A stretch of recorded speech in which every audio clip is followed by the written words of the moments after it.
Cette vidéo présente la notion d'hyperstatisme vue dans un problème de statique.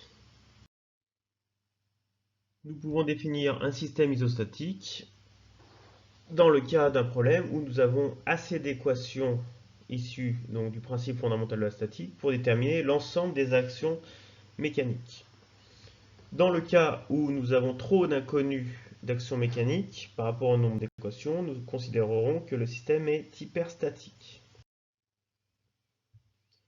Nous pouvons prendre l'exemple d'un guidage en rotation réalisé avec deux liaisons rotules.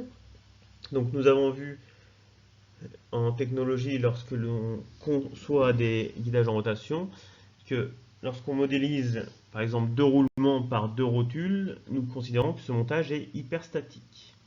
Alors si nous isolons notre arbre 1 et que l'on applique le principe fondamental de la statique, si l'on fait le bilan des actions mécaniques, nous avons l'action mécanique exercée par la rotule 1 et l'action mécanique exercée par la rotule 2, qui sont donc deux actions mécaniques transmissibles par des rotules, et donc deux actions mécaniques où nous avons les trois composantes sur la résultante, mais au même moment au centre de la rotule.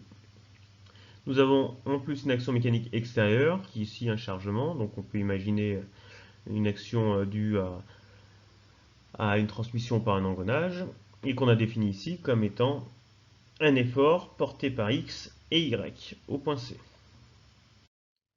Le théorème de la résultante nous donne donc ces trois équations 1, 2, 3 sur X, Y, Z. Le théorème du moment que l'on a appliqué au centre de la rotule de gauche, donc au point A, nous donne une première équation 0 égale 0, donc qui sera inutile, et deux autres équations. Donc nous remarquons que nous avons 5 équations utiles pour 6 inconnus.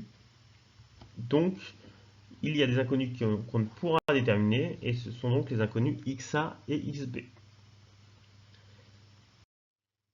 Donc nous reverrons plus tard, pour le cours de la théorie des mécanismes, cette notion d'hyperstatisme d'une manière plus générale, et surtout les conséquences qu'un système hyperstatique aura sur nos résolutions de problèmes, mais aussi sur la fabrication et donc la conception des systèmes.